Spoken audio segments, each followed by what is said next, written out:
Good morning everyone. शुरू करते हैं हम लोग 23 तारीख का द हिंदू। तो फर्स्ट न्यूज क्या है? H1B वीजा फी हाइक्स। इसके बारे में हम लोग चर्चा कर चुके हैं। H1B वीजा की जो फीस है वो बढ़ाकर कर दी है कितना, $1 लाख या $100,000। ये H1B वीजा जारी कौन से देश का है? ये अमेरिका के द्वारा जारी किया जाता है।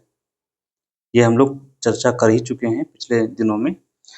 तो इसके लिए फीस बढ़ा कर दी है 1 लाख। पहले कितनी थी? 2-3 हजार रुपये कुछ थी, 2,000 से 5,000 तक डॉलर। 2 के 5 के डॉलर था। अब इसका जो प्रभाव हमने कुछ लोगों को कुछ चीज़ों पर देखा था। तो H1B क्या है? वीजा का एक प्रकार है। कभी कभी चीज़ें थोड़ा सा स्पष्ट नहीं हो पाती हैं। तो H1B वीजा क्या है? वीजा का एक विशेष प्रकार है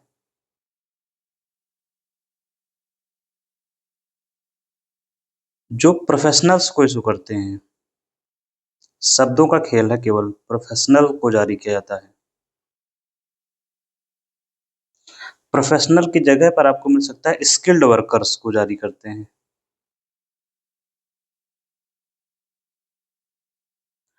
स्किल्ड मतलब कौशलकृत जो काम करने वाले लोग हैं वो। स्किल्ड वर्कर कौन होते हैं? जैसे स्टेम सेक्टर है आपका।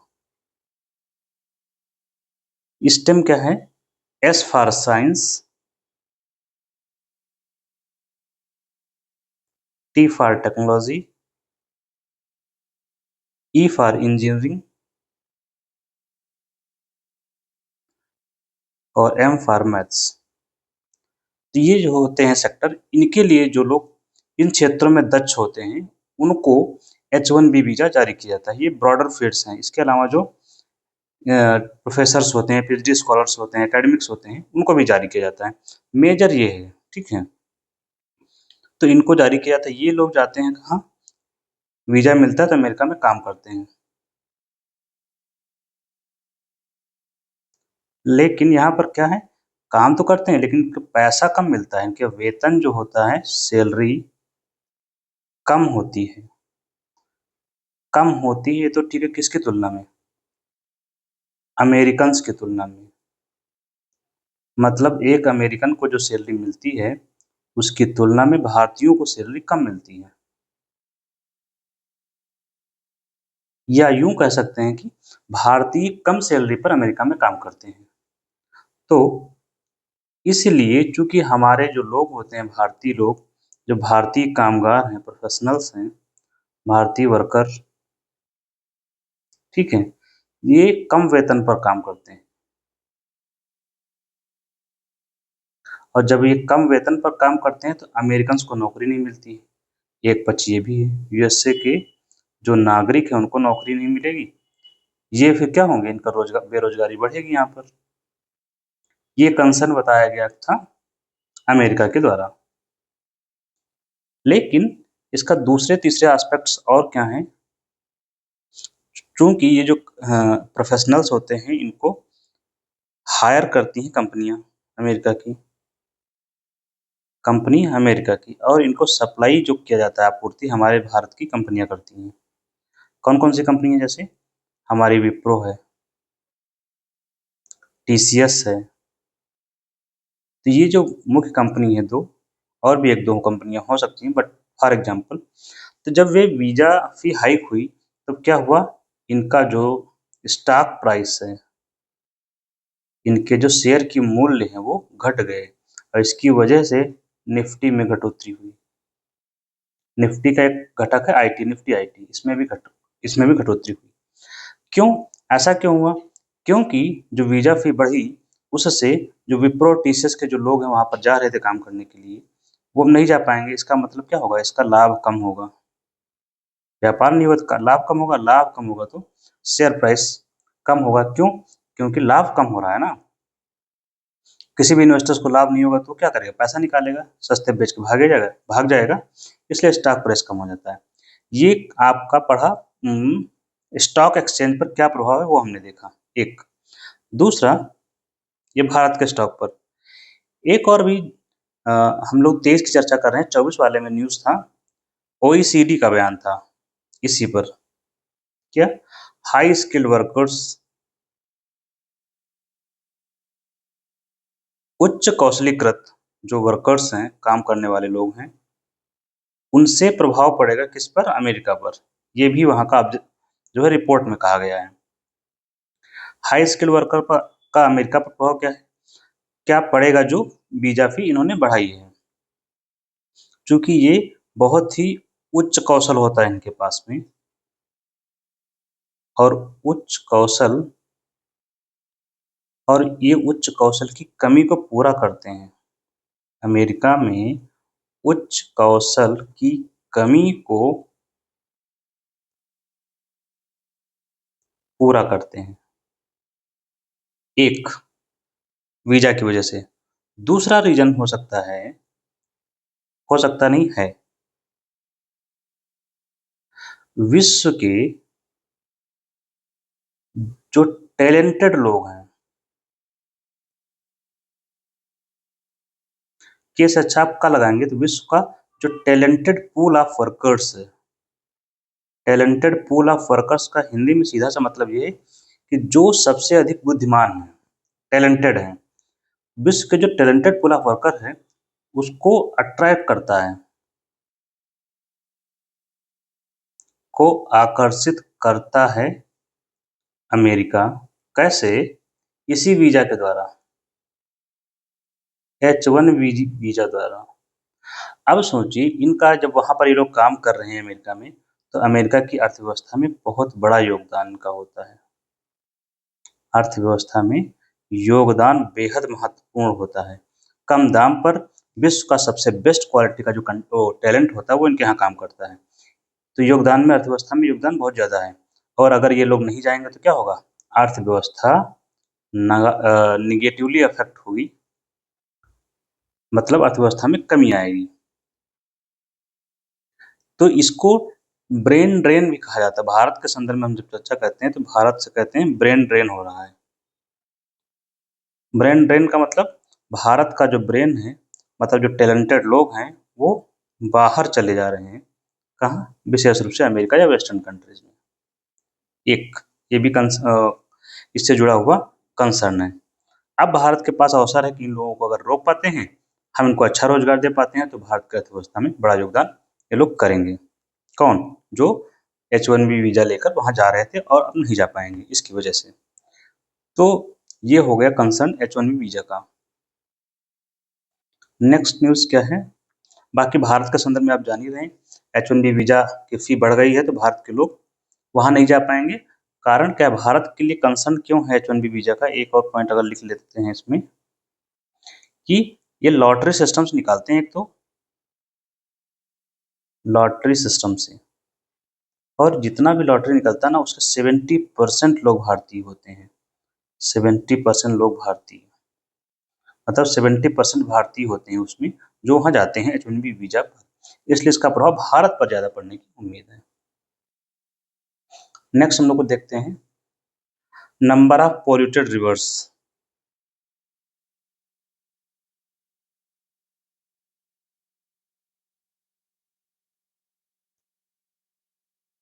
पोल्यूटेड रिवर साइट्स में कटौती हुई है। ये रिपोर्ट है CPCB की, सेंट्रल पोल्यूशन कंट्रोल बोर्ड की। खैर, यहाँ पर दिक्कत क्या है, हमें चर्चा क्या करनी है? ये रिपोर्ट है CPCB की, हमें पहले पता होना चाहिए नदियों के बारे में। नदी आप जानते हैं क्या होती है? पहाड़ों से निकलती है और जल प्रवाहित होता है इसमें। इतनी बात तो हम लोग जानते ही हैं। जल प्रवाहित होता है इसमें, मतलब ये कि स्थिर नहीं होता है, खास बात ये है, स्थिर नहीं होता है जल। और इनका उद्गम होता है पहाड़ी क्षेत्रों से, पर्वतीय क्षेत्रों से। तो बेसिकली नदी का स्वास्थ्य कैसा है, इसकी जानकारी हमें कैसे मिलेगी? स्वास्थ्य अच्छा है या खराब है? खराब है तो पॉल्यूटेड है, अच्छा है तो बेहतर है। तो नदी के स्वास्थ्य की जानकारी हमें अगर चाहिए तो इसके लिए कुछ पैरामीटर्स हैं। जैसे एक होता है डिज़ोल्व ऑक्सीजन, एक होता है बायोलॉजिकल ऑक्सीजन डिमांड, इसके अलावा होता है केमिकल ऑक्सीजन डिमांड। यहाँ पर जो हम चर्चा करने वाले हैं, बात तीनों की करेंगे, लेकिन यहाँ पर जो सीपीसीबी ने देखा है पैरामीटर, वो है बीओडी का। उससे पहले हम डिज़ोल्व ऑक्सीजन समझ लेते हैं होता क्या है। डिज़ोल्व ऑक्सीजन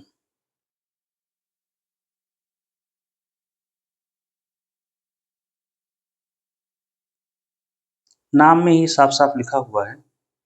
डिज़ोल्व का मतलब है घुली हुई, ऑक्सीजन का मतलब ऑक्सीजन। कहाँ घुली हुई? जल में। किसके? नदी के। तो जल में घुली हुई ऑक्सीजन की मात्रा।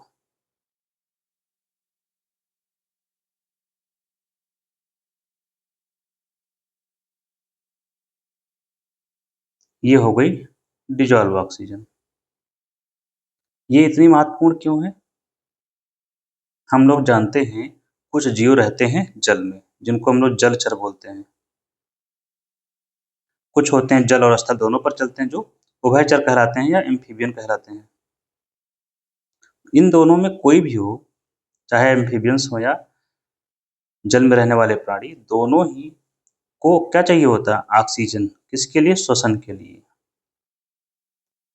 फॉर एग्जाम्पल अगर हम सबसे बेस्ट एग्जाम्पल लेते हैं, जो हम लोग जानते हैं, फिशेज। ये अपने गिल्स से श्वसन करती हैं, और श्वसन के क्रम में आपको चाहिए होता है ऑक्सीजन, और ये ऑक्सीजन कहाँ से प्राप्त होती है इनको? जल से। ये कौन सी ऑक्सीजन होती है जो मिलती है इनको? यही डिजॉल्व ऑक्सीजन। आप सोचिए, डिजॉल्व ऑक्सीजन की मात्रा, इसकी मात्रा अगर कम हो जाए तो जो जल में रहने वाले जीव हैं उनको ऑक्सीजन कम मिलेगी। जब ऑक्सीजन कम होगी तो श्वसन नहीं कर पाएंगे, कम कर पाएंगे, और इससे अगर ऑक्सीजन खत्म ही हो जाएगा तो उसमें रहने वाले सभी जीव मर जाएंगे। और जब ये मर जाएंगे उसी जल में, तो जल क्या हो जाएगा? प्रदूषित हो जाएगा पूरी तरह से। मतलब यहाँ कोई भी जीव नहीं पाया जाएगा। स्थिति ये हो गई, पूरी वाटर बॉडी खत्म हो गई। अब हम चर्चा करते हैं बीओडी की। बीओडी को बोलते हैं बायोलॉजिकल ऑक्सीजन डिमांड।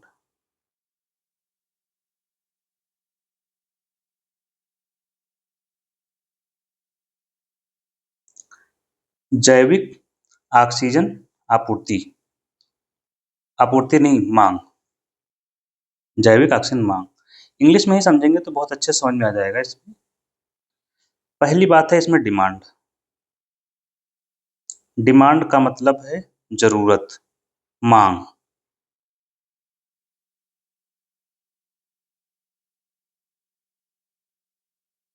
किसी भी चीज की जरूरत हो सकती है, लेकिन किसको जरूरत होगी? जल को। कौन सा जल? नदी का जल जो है। जल तो कोई भी हो सकता है, हम यहाँ नदी की चर्चा कर रहे हैं, इसलिए नदी के जल की बात करेंगे। किस चीज की? ऑक्सीजन की डिमांड। तो हम दोनों को हम कंबाइंड करें तो निष्कर्ष निकलेगा ऑक्सीजन की मांग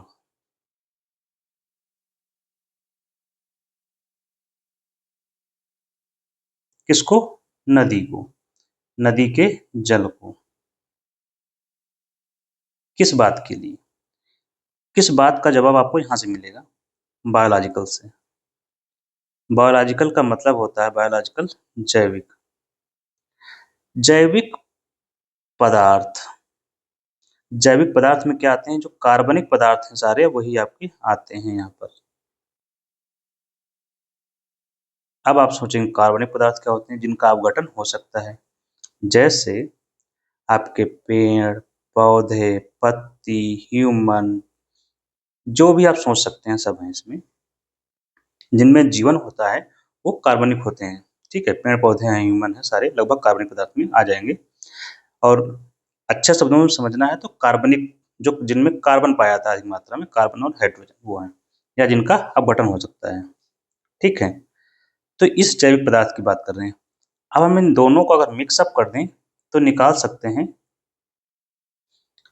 जैविक पदार्थों के या जैविक सब्सटेंस के अपघटन के लिए आवश्यक के लिए के लिए जरूरत से अच्छा है जैविक पदार्थों के अपघटन के लिए जितनी ऑक्सीजन की जरूरत होती है O2 की जरूरत होती है। O2 आप लोग समझ रहे हैं ऑक्सीजन का सिंबल होता है। वही क्या होगा, वही होगा आपका BOD। जैविक पदार्थ की जगह पर आपको मिल सकता है कार्बनिक पदार्थ, बात वही है, या बायोडिग्रेडेबल सब्सटेंस। तो ये हो गया बायोलॉजिकल ऑक्सीजन डिमांड। अब सोचिए इसका मतलब, अब इसका अर्थ समझेंगे आगे, जिसका उपयोग किया है इन लोगों ने, CPCB ने। क्या इसका मतलब ये है कि उसमें अगर जैविक पदार्थ ज्यादा हो, इसको थोड़ा सा स्पष्ट कर लीजिए, जैसे मलमूत्र है, ये सब जैविक पदार्थ में आएगा, ठीक है। इंडस्ट्रियल वेस्ट है जिसका अपघटन हो सकता है, ये सब जैविक पदार्थ में आएगा। अब इसकी मात्रा जब होगी ज्यादा,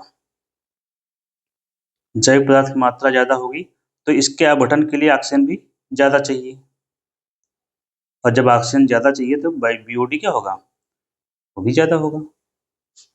सिंपल, क्योंकि ज्यादा पदार्थ के विघटन के लिए ऑक्सीजन की ज्यादा जरूरत पड़ेगी, ज्यादा जरूरत है तो BOD भी ज्यादा होगा। इसका मतलब क्या हुआ, नदी पोल्यूटेड है। अगर BOD ज्यादा है तो नदी प्रदूषित है, और इसका उल्टा करेंगे, अगर जैविक पदार्थ कम है तो BOD कम होगा और नदी होगी स्वस्थ। यही है केंद्र में। COD भी वही है जो कि BOD है, लेकिन अंतर क्या है दोनों में। COD, जैसे BOD में जैविक पदार्थ शामिल हैं, यहाँ पर जो है जैविक और अजैविक दोनों शामिल होते हैं। ऑर्गेनिक एंड इनऑर्गेनिक सब्सटेंस, दोनों पदार्थ शामिल होते हैं, बाकी परिभाषा वही है। इनके विघटन के लिए जो ऑक्सीजन की जरूरत पड़े वो COD है। चूंकि देखिए यहाँ इनऑर्गेनिक जुड़ गए तो इसका मतलब ये हो गया COD हमेशा क्या होगा, BOD से ज्यादा होगा, क्योंकि इनऑर्गेनिक भी शामिल हो गया। अब ये हो गया बेसिस, इसी बेसिस पर CPCB ने नदियों के स्वास्थ्य की जांच की है, जिसके आधार पर बताया गया कि सबसे अधिक जो पोल्यूटेड रिवर स्ट्रेच है, पोल्यूटेड रिवर स्ट्रेच कहाँ है,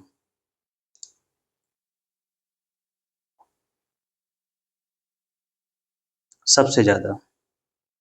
हो सकता है कहीं पूछ ले जा, डेटा तो है ही, एक जनरल आइडिया। सबसे ज्यादा है महाराष्ट्र में MH, दूसरा है MP में, तीसरा है मणिपुर में। इसका मतलब ये नहीं समझ लेना है कि सबसे ज्यादा प्रदूषण वहां पर है महाराष्ट्र में। इन्होंने जो बताया इसका सिर्फ मतलब रिवर स्ट्रेच का मतलब ये होता है, जैसे ये नदी है, ठीक है, ये बह रही इस तरफ से, तो इनकी संख्या कैसे गिनी गई।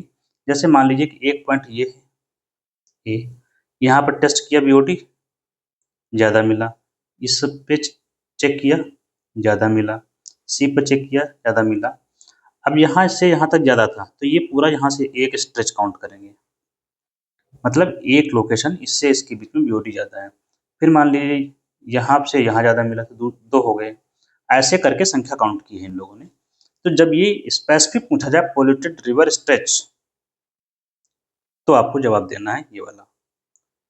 तो ये हो गया इसके बारे में। CPCB के बारे में कुछ थोड़ी सी जानकारी ले लेते हैं हम लोग।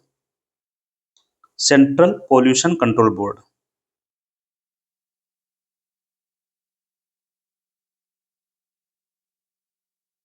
Central pollution control board working under the ministry of environment, forest and climate change.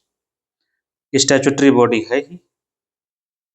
Statutory body का मतलब क्या होता है, सांविधिक निकाय।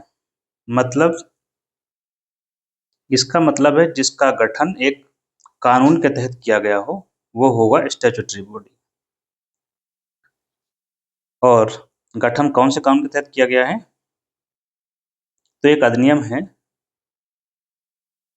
जल अधिनियम 1974 का, इसके तहत गठन हुआ था। इसके अलावा वायु अधिनियम के जो काम है वो भी ये देखता है, मतलब वायु पोल्यूशन वाला, वायु प्रदूषण का काम, जिसका गठन हुआ था 81 में। पहले जल आया, फिर वायु आया। याद करने के क्रम में जलवायु करके याद कर सकते हैं कि पहले जल वाला बना था, फिर वायु का बना था। कम से कम क्रम तो आपका याद रहेगा 74-81 का। तो ये हो गया इसके बारे में। नेक्स्ट चलते हैं, जीएसटी 2.0। काफी चर्चा कर चुके हैं इसमें, एक आध बातें कुछ और जोड़ लेते हैं। जीएसटी के बारे में आपको पहले से हम मान चल रहे हैं कि आपको पता है। गुड्स एंड सर्विस टैक्स है, इनडायरेक्ट टैक्स है, जीएसटी काउंसिल के द्वारा इसकी दरें तय की जाती हैं। कौन सा उत्पाद पर कितना टैक्स लगेगा, ये जीएसटी काउंसिल तय करती है। जीएसटी काउंसिल संवैधानिक निकाय है, अनुच्छेद 279A है। ये सब बातें आपको पता होंगी। हम इसके प्रभाव पर चर्चा करेंगे आज। इसमें प्रभाव के बारे में क्या बताया जा रहा है कि बचत में वृद्धि होगी। किसकी बचत में? जो उपभोक्ता हैं या नागरिक हैं। मोदी जी तो ये कर रहे हैं, हमें सिर्फ इनका कहना समझना है बस। कैसे? क्योंकि टैक्स दर कम हो गई है तो बचत बढ़ेगी। टैक्स दरें कम की हैं इन्होंने, तो क्या होगा? वस्तुएं सस्ती होंगी। वस्तुएं सस्ती हो गई तो बचत होगी। वस्तुएं सस्ती होंगी तो बिक्री ज्यादा होगी, ज्यादा लोग खरीदेंगे। ज्यादा खरीदेंगे तो ज्यादा उत्पादन होगा, और उत्पादन होगा तो जीडीपी ग्रोथ बढ़ेगी। वो वाला कंसेप्ट आपने पढ़ ही रखा है कि जीडीपी और बेरोजगारी वाला जो कंसेप्ट है, आगे चले जाएंगे आप। यहाँ पर स्पेसिफिक टर्म आपको यूज कर लेते हैं एमएसएमई सेक्टर के लिए। जब उत्पादन बढ़ेगा तो हमारा एमएसएमई सेक्टर का भी उत्पादन बढ़ेगा, क्योंकि इसका सबसे अधिक योगदान होता है रोजगार में। तो रोजगार सबसे ज्यादा जनरेट करेगा। एक यहाँ से जुड़ जाएगा आपका। एग्जाम्पल के रूप में अभी अगर आप हिंदी पेपर पढ़ रहे होंगे तो उसमें तो बहुत ज्यादा आता है, जीएसटी की वजह से कार की कीमतों में बहुत ज्यादा कमी आई है, तो इनकी जो मांग है बढ़ गई है। मांग बढ़ गई तो जीडीपी बढ़ेगी, यही तो कंसेप्ट है आगे का सारा। यहाँ पर एक चीज जो सरकार के लिए बताई जा रही है, निगेटिव जो है, सरकार को राजस्व का नुकसान होगा, ये याद रखेंगे। अगर टैक्स की दरें कम हुई हैं, सरकार को राजस्व का नुकसान होगा, ये तो तय है। लेकिन ये बात है शॉर्ट टर्म की। लॉन्ग टर्म में, शॉर्ट टर्म का मतलब लघु अवधि में, लॉन्ग टर्म दीर्घ अवधि में। लॉन्ग टर्म में क्या होगा? सरकार का राजस्व बढ़ेगा। आपको सिर्फ जस्टिफाई करना है, ठीक है? कैसे? अब देखिए, उत्पादन जब बढ़ेगा, अगर उत्पादन में वृद्धि हुई तो सरकार का टैक्स बढ़ेगा कि नहीं बढ़ेगा? पहले मान लीजिए 100 रुपए का उत्पादन हो रहा था, अब खपत बढ़ गई तो 150 का उत्पादन होने लगा, तो टैक्स सरकार को, दर भले कम है लेकिन अब 150 पर टैक्स मिलेगा, तो टैक्स सरकार को बढ़ेगा। उत्पादन बढ़ेगा, लोग खरीदेंगे ज्यादा, क्योंकि हो ही रहा है प्रोसेस, और तो सरकार को टैक्स ज्यादा होगा। ये सरकार को टैक्स बढ़ेगा, इससे सरकार की जो कमी हुई थी उसकी भरपाई हो जाएगी। ठीक है, ये बात आप लोग समझ गए होंगे। कहीं डाउट हो तो पूछ सकते हैं, but I think there is no doubt. Next चलते हैं। नेक्स्ट 6 पॉइंट है शायद, जयशंकर कहाँ गए हुए हैं? अमेरिका में। उनके यहाँ के प्रेसिडेंट है रूबियो, प्रेसिडेंट कर रहे हैं, उनके सेक्रेटरी हैं रूबियो, उनसे मुलाकात हुई है जयशंकर और यूएस रूबियो की। हमें यहाँ पर मैं कुछ पॉइंट्स चर्चा कर लेता हूँ जो भारत और अमेरिका के बीच विवादित हैं, और उन्हीं के अराउंड बातें घूम रही हैं। डिस्प्यूटेड चीजें हैं जो, या जो हमारे उनके बीच मतभेद हैं। डिस्प्यूटेड कहना नहीं ठीक होता है, मतभेद है, या डिस्कस। एक पॉइंट तो हमारा टैरिफ का है, हम लोग पिछले 2-3 महीनों से चर्चा कर ही रहे हैं। कितना टैरिफ कर दिया इन्होंने? 50%। ये भी हमारा इनके बीच इशू है। दूसरा क्या इशू है, ये आप याद कर लेंगे, 4-5 इशू जो हैं। हम रसिया से जो ऑयल इंपोर्ट करते हैं, रूस से रसियन ऑयल इंपोर्ट, उसको लेकर कह रहे हैं कि टैक्स लगाया है कि हम बंद कर दें वहां से खरीदना। तीसरा क्या है, अभी 2 दिन पहले हम लोगों ने पढ़ा होगा चबाहार बंदरगाह को लेकर के। चबाहार बंदरगाह का विकास भारत कर रहा है और वहां पर जो कंपनियां काम कर रही हैं उस पर सैंक्शंस लगाने के लिए आदेश दे दिया है, प्रतिबंध लगाने का आदेश। तो चबाहार बंदरगाह भी विवाद में है, हमारे उनके बीच में डिस्प्यूट में है। इसके अलावा अभी आपने देखा होगा कि H1B वीजा की फीस को बढ़ा दिया है, ये भी भारत पर केंद्रित है। ठीक है। एक और, हमने जो ऑपरेशन सिंदूर चलाया था, फिर हमने सीज फायर किया, इसको लेकर लगातार उनका बयान आता है। ट्रंप जी का 50 बार वो कह चुके होंगे कम से कम कि उन्होंने मध्यस्थता की है भारत और पाकिस्तान के बीच में, या भारत पाकिस्तान युद्ध को रुकवाने में, और इसके लिए उन्होंने नोबेल की भी डिमांड कर ली है खुद से ही, है ना। हमारे लिए क्यों महत्वपूर्ण है? हर बार वो कह रहे हैं क्योंकि भारत पाकिस्तान के मुद्दे पर कभी मध्यस्थता की बात नहीं स्वीकार करता है। हमें कोई मध्यस्थता नहीं चाहिए, इसलिए ये हमारे लिए इम्पोर्टेंट है। छठा बिंदु आपको याद जो रखना है, हमारा उनके बीच जो बैलेंस ऑफ ट्रेड है वो व्यापार घाटे की स्थिति में है।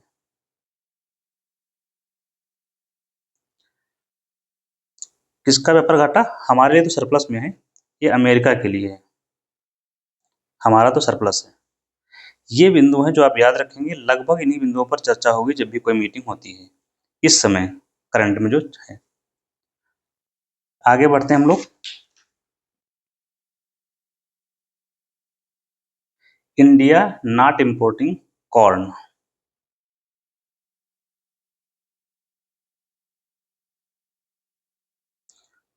भारत आयात नहीं कर रहा है कॉर्न फ्रॉम अमेरिका।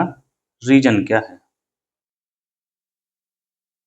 टेक्स्ट और कंटेक्स्ट से हिंदी में आप लोग समझ गए होंगे मैं समझाना क्या चाह रहा हूँ। ये है मक्का।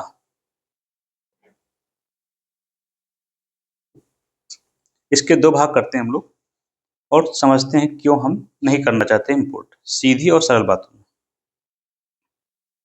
एक तरफ है हमारा भारत और एक तरफ है अमेरिका, एकदम साफ शब्दों में समझना है हमें। देखिए मक्का है, मक्का का उत्पादन तो खेत में ही होता है, तो भारत में होती है मक्का की कृषि।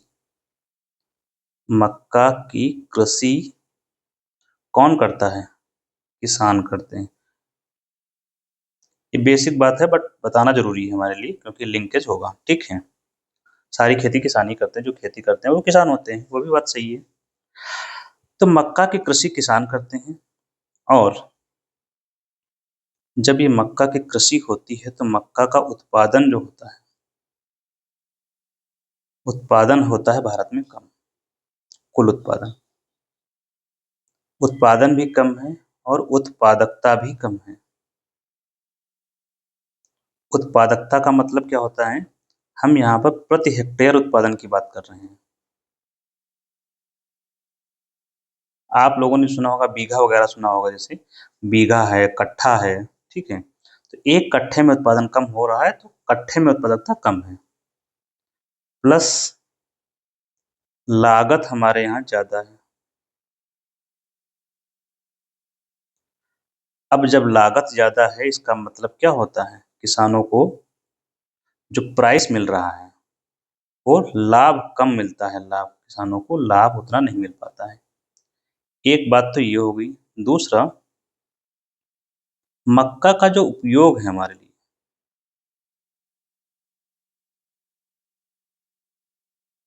ये हम दो जगहों पर करते हैं। एक तो करते हैं हम खाने में, भोजन में, या खाद्यान्न के रूप में। दूसरा करते हैं फ्यूल के लिए।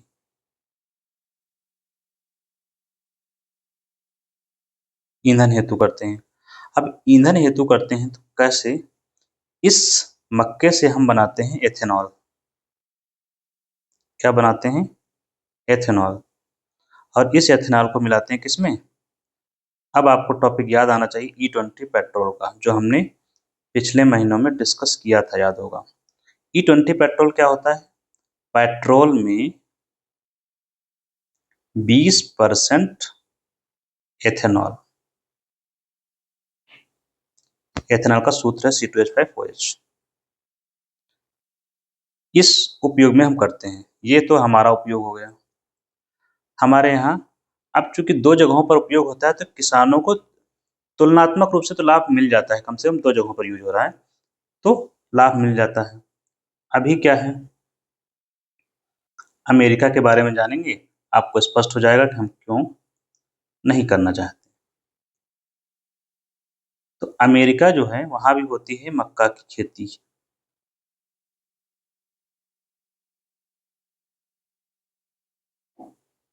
लेकिन कुछ बातें वहां पर विशेष हैं। जैसे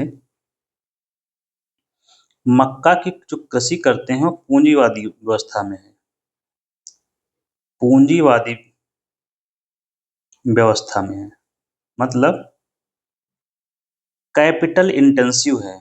ठीक है। दूसरा, इनके यहाँ जो उत्पादकता है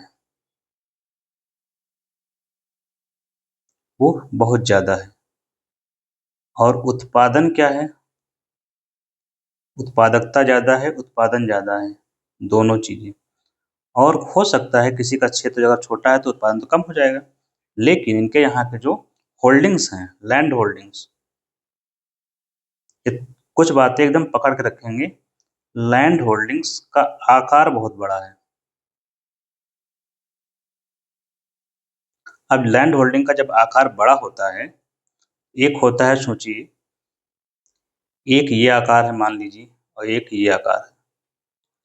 अगर आप करना चाहते हैं, ये भारत की तरफ का आकार हो गया एक लैंड का, इसमें ट्रैक्टर चलाना बहुत मुश्किल है, कोई मशीन चलाना, वहीं इसमें चलाना बहुत आसान है। ठीक है। ट्रैक्टर का यूज जब होता है इसमें कृषि में, ट्रैक्टर या बाकी हार्वेस्टर्स है, बाकी चीज़ों का यूज जब करते हैं, ड्रोन है, तो उसको बोलते हैं मैकेनाइजेशन।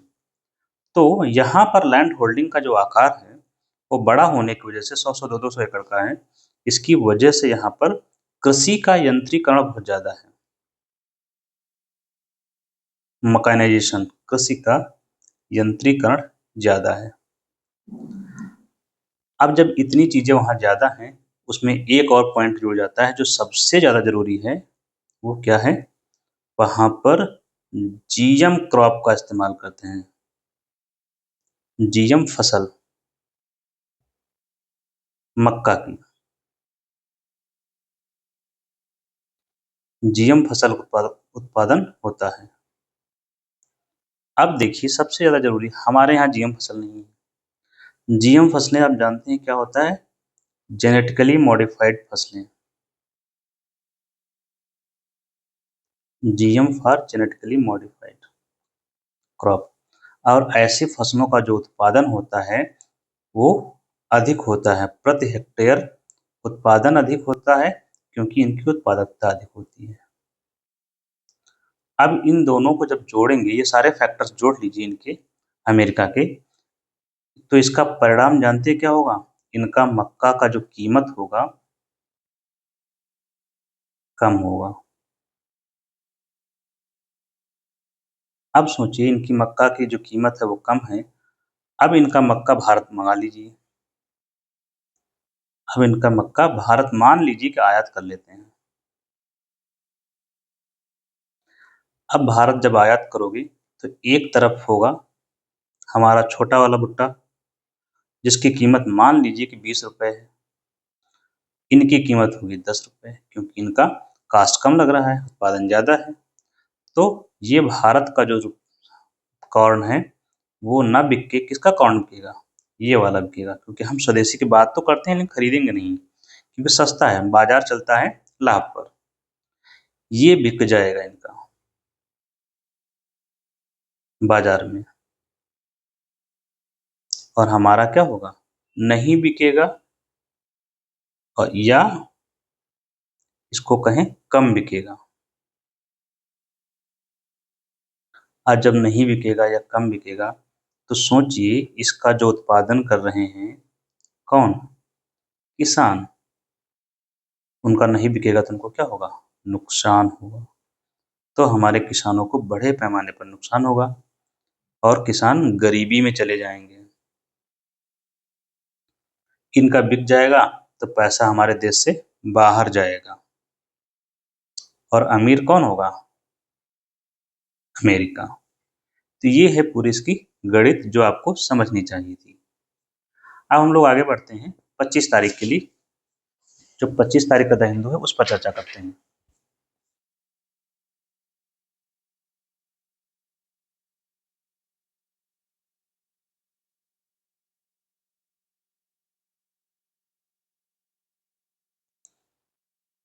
25 तारीख के द हिंदू की क्या न्यूज है? First news, high court rejects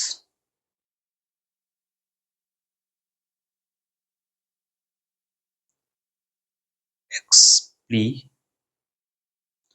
ये कर्नाटका हाई कोर्ट ने, एक्स आप लोग समझ रहे होंगे क्या है?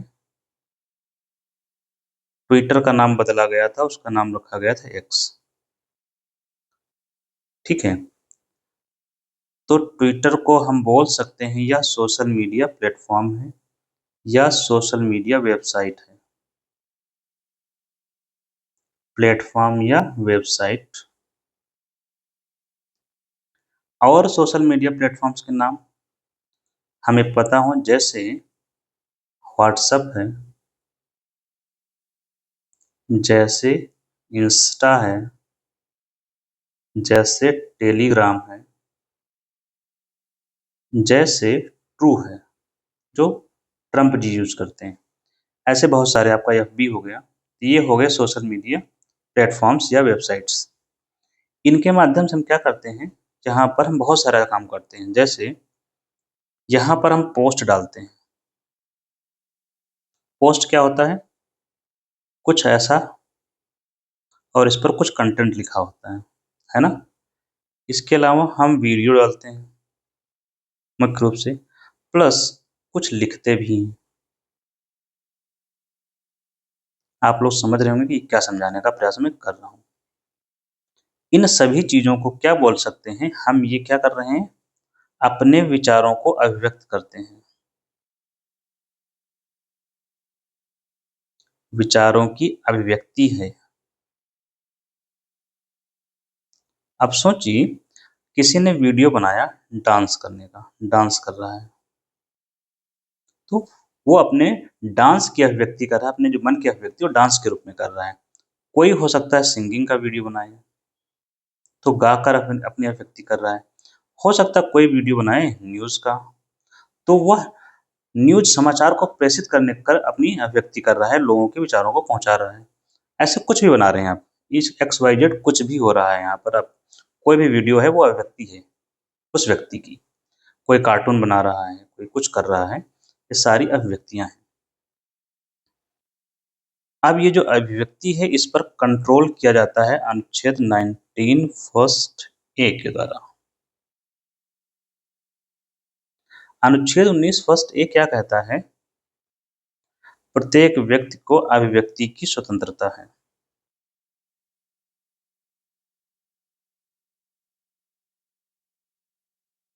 और अभिव्यक्ति की इस स्वतंत्रता में, चूंकि प्रेस का फ्रीडम भी इसी में आएगा, क्योंकि प्रेस भी तो अपनी अभिव्यक्ति ही करती है।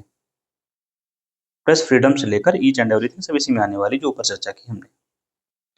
लेकिन क्वेश्चन ये भी हो सकता है, अभिव्यक्ति के लिए कहा गया, आप वीडियो बना रहे हैं, पोस्ट बना रहे हैं, कुछ भी कर रहे हैं, हो सकता है आप बनाते बनाते यहाँ तक पहुंच जाएं कि किसी का अपमान करने लगे,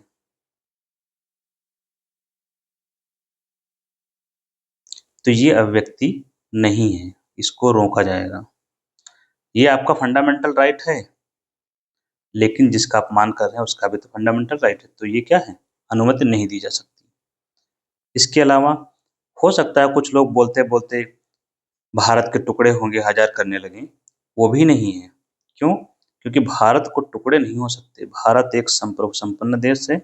संप्रभुता का और भारत की एकता। जब लोग बोलते हैं कि भारत के टुकड़े होंगे या कुछ भी ऐसा होता है, तो भारत की इंटीग्रिटी को चुनौती दे रहे होते हैं, भारत की इंटीग्रिटी को। एकता से बेहतर शब्द है अखंडता। तो ये अखंडता, अखंडता से तात्पर्य जैसे ये है भारत, ये हमने भारत की बाउंड्री बनाई। जब हम अखंडता की बात करते हैं तो ये भारत ऐसा ही होना चाहिए, मतलब इसकी बाउंड्री क्लियर कर। जो लोग बोलते हैं, जैसे कि पंजाब में जो आंदोलन चलता है खालिस्तानी सेपरेटिस्ट मूवमेंट, तो वो पंजाब को अलग देश चाहते हैं बनाना। तो भारत से किसी भी भूभाग को अलग करना, वो भारत को खंड खंड करेगा। हमें खंड खंड नहीं करना, अखंड रखना है, ये अखंडता हो गई। तो अगर कुछ ऐसा कोई बोलता है तब उस पर भी रोक लगाई जाएगी। ऐसे ही और भी इस पर प्रतिबंध लगे हुए हैं, और ये प्रतिबंध है अनुच्छेद 19(2) में। कुल मिलाकर एक बात आपको यहाँ समझनी है, जैसे यहाँ पर और भी प्रतिबंध हैं, जैसे कि कंटेम्प्ट ऑफ कोर्ट, कोर्ट की अवमानना आप नहीं करेंगे। मतलब बोलते बोलते यहाँ तक नहीं पहुँच जाना है कि कोर्ट की अवमानना करने लगें। किसी की मानहानि नहीं करना है, अपराध के लिए उद्दीपन नहीं करना है। मतलब आप कुछ बोले जा रहे हैं और किसी को अपराध के लिए उकसा रहे हैं, अपराध का उद्दीपन। तो उकसाना नहीं है किसी को अपराध के लिए, सारे काम अच्छे करने हैं, ठीक है। तो ये उस पर कुछ प्रतिबंध हैं। अब आप समझिए हाई कोर्ट का जो जजमेंट है वो देखना है हमें। जजमेंट क्या है, एक्स गया था वेबसाइट जो है, उसने कहा था कुछ जो उसके प्लेटफॉर्म पर कंटेंट था, कंटेंट को हटाने का आदेश दिया था। किसने दिया था? सरकार ने। कौन से कानून के तहत दिया था? एक है एक्ट, कानूनी एक्ट, आईटी एक्ट 2000, जो ये सब चीजें रेगुलेट करता है, ऑनलाइन चीजों को। इसी को लेकर गए थे, तो हाई कोर्ट ने कहा कि सरकार ने जो किया वो ठीक किया है, और ऐसे युक्तियुक्त निबंधन हैं, विशेष रूप से वो चीजें जो महिलाओं के सम्मान को या महिलाओं के खिलाफ अपराध को उद्दीपित करती हैं, उनको रोका जाना चाहिए, अपराध को बढ़ावा देती हैं। क्यों? क्योंकि महिलाओं की भी आर्टिकल 21 के तहत क्या है, जीवन का अधिकार है, और डिग्निटी, राइट टू डिग्निटी है, ये चीज है। यहाँ एक चीज आप नोट कर लेंगे, ये न्यूज जो है 25 तारीख की थी, 25 सितंबर की है, ठीक है। हम अभी 24 पर ही डिस्कस करेंगे, तो 24 की न्यूज जो है वो हम डिस्कस कर लेते हैं। ये न्यूज क्या है, अमेरिका में UN general assembly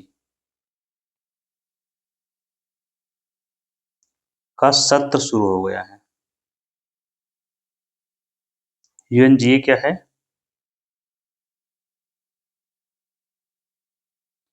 UN for United nation, GA for general assembly. तो ये हो गया संयुक्त राष्ट्र संघ का एक अंग है, और ये वो सभा है, ये इसे बोलते हैं विश्व की संसद। संसद क्या होती है? संसद हर मामले पर डिस्कस करती है, कानून बनाती है, इसीलिए इसको विश्व की संसद कहा जाता है, क्योंकि इसमें विश्व के सभी देशों के रिप्रेजेंटेटिव शामिल होते हैं, सभी सदस्य इसमें शामिल होते हैं, सभी यूएन मेंबर। और इसका सेशन होता है, प्रतिवर्ष सत्र होता है, जैसे कि संसद का सत्र चलता है वैसे ही। तो शुरू होता है सितंबर में, ये क्वेश्चन आपसे पूछा भी जाता है। तो अभी सत्र हो गया है शुरू, और सबको बोलने का मौका दिया जा रहा है। अभी मौका मिला है ट्रंप जी को, मतलब अमेरिका को, इन्होंने कुछ बातें बोली। अब हमारा जो मौका है इंडिया का, एक आध दो दिन में आएगा, तो भारत अपना स्टैंड बताएगा कि वैश्विक दृष्टिकोण में या वैश्विक परिदृश्य में या विश्व की जो घटनाएं हैं उस पर भारत का दृष्टिकोण क्या है।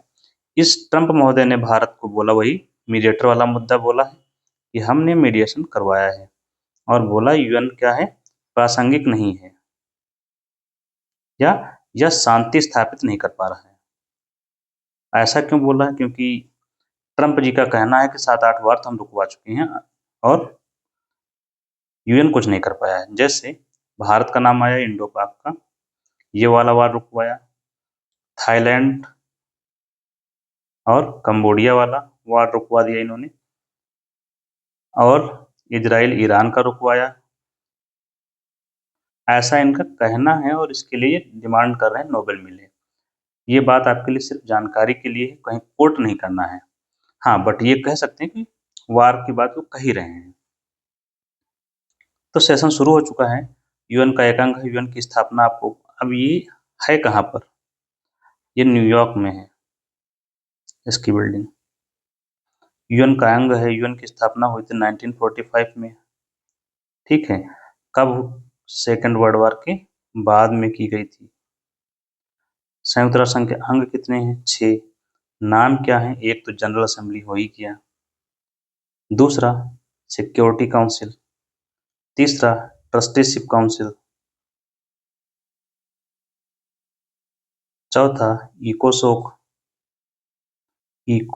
इकोनॉमिक एंड सोशल काउंसिल, आर्थिक और सामाजिक परिषद, पांचवा इंटरनेशनल कोर्ट ऑफ जस्टिस, छठवां आप बताएंगे। ये हो गया इसके बारे में।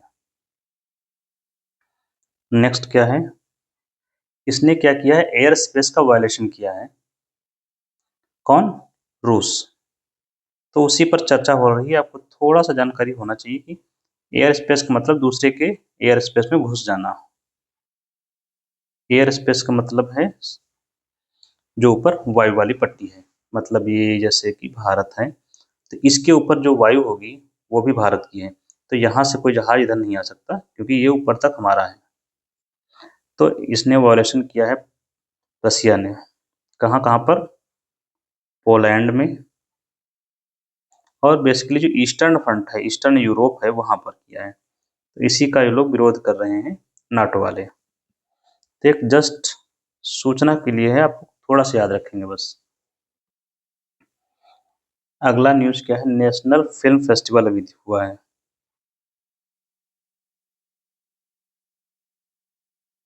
नेशनल फिल्म अवार्ड, राष्ट्रीय फिल्म पुरस्कार दिए गए हैं और ये 71वां राष्ट्रीय फिल्म फेयर पुरस्कार है। कुछ बातें यहाँ याद रखेंगे। कौन प्रदान करता है? मिनिस्ट्री ऑफ सूचना एवं प्रसारण मंत्रालय।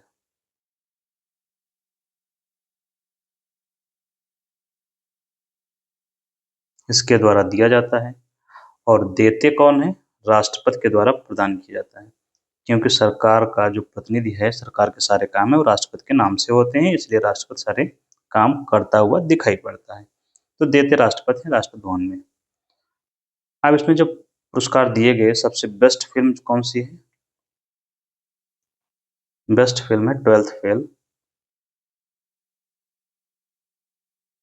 बेस्ट एक्टर दो लोगों को दिया गया है। एक तो है SRK, अगर आप लोग जानते हैं, शाहरुख खान। इनकी मूवी है जवान, जिसमें इन्होंने एक्टिंग की। और दूसरे हैं मिस्त्री, मिस्त्री नहीं मेस्सी, विक्रम मेस्सी। मूवी है इनकी ट्वेल्थ फेल। इन दोनों को बेस्ट एक्टर का अवार्ड दिया गया है। और बेस्ट हीरोइन या बेस्ट एक्ट्रेस का अवार्ड किसे दिया गया है? बेस्ट एक्ट्रेस का गया है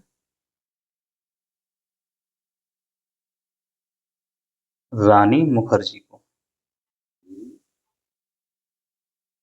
मूवी कौन सी है? वो नॉर्वे वाली जो मूवी थी वही। और ये तो हो गए इसके। इसी के साथ दादा साहब फाल्के पुरस्कार भी दिया गया।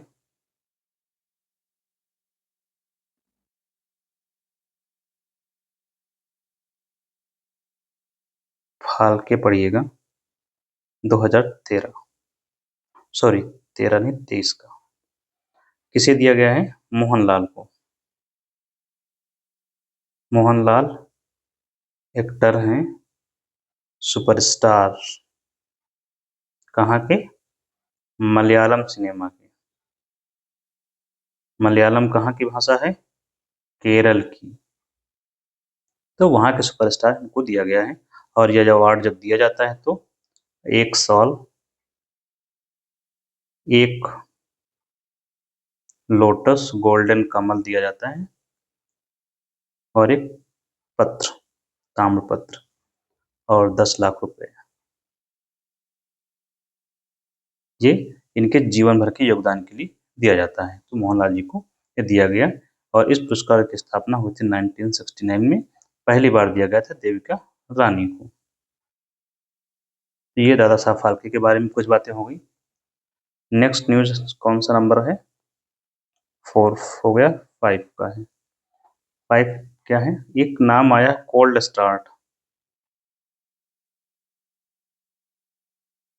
ये एक अभ्यास है, ड्रोन ड्रोन ड्राइव है। तीनों सेनाओं में मिलकर ड्रोन का अभ्यास करेंगी।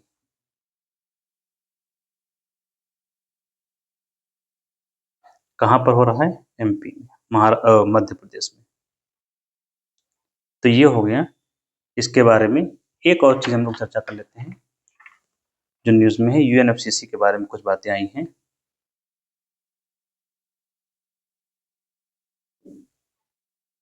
ये भी संयुक्त राष्ट्र संघ का ही संगठन संधि है जो 92-93 से शुरू हुई थी। तो अभी इसकी अगली बैठक इस वर्ष जो होने वाली है 2025 में, ये होगी बेलेम में, BELEM। ये है ब्राजील में, यहाँ बैठक होनी है। इस बैठक से पहले एक टारगेट रखा गया था NDC का, तीसरा वर्जन है। इसको लेकर सभी देशों को घोषणा करनी है।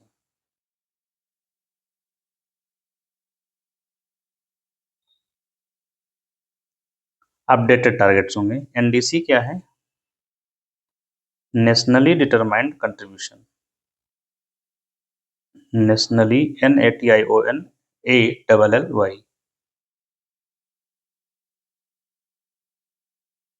नेशनली डिटरमाइंड कंट्रीब्यूशन मतलब राष्ट्रीय स्तर पर निर्धारित किया गया योगदान। 3.0 मतलब तिबारा से घोषणा होगी। ये भी अपडेटेड वर्जन। अभी भारत ने जो घोषणा कर रखी पहले वाले, उनकी चर्चा करते हैं। जो पहले वाले थे, इनको प्राप्त करना था 2030 तक का टारगेट था। तो हमने क्या घोषणा कर रखी थी? एक तो 50% ऊर्जा, ऊर्जा से अच्छा लिखिए विद्युत, गैर जीवाश्म स्रोत से,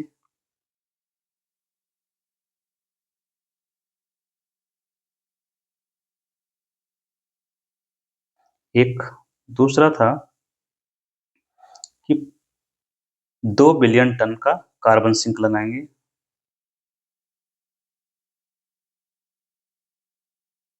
कार्बन सिंक का मतलब है प्लांट्स, क्योंकि प्लांट कार्बन को सोखते हैं। और तीसरा था 45% की कमी करेंगे उत्सर्जन तीव्रता में।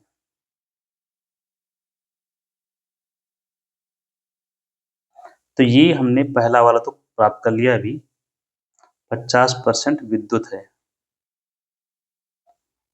बाकी हम लोग ये वाला भी 35 तक पहुंच चुके हैं। हम लोग 35-40 तक पहुंच चुके हैं। तो ये हो गया 24 तारीख का।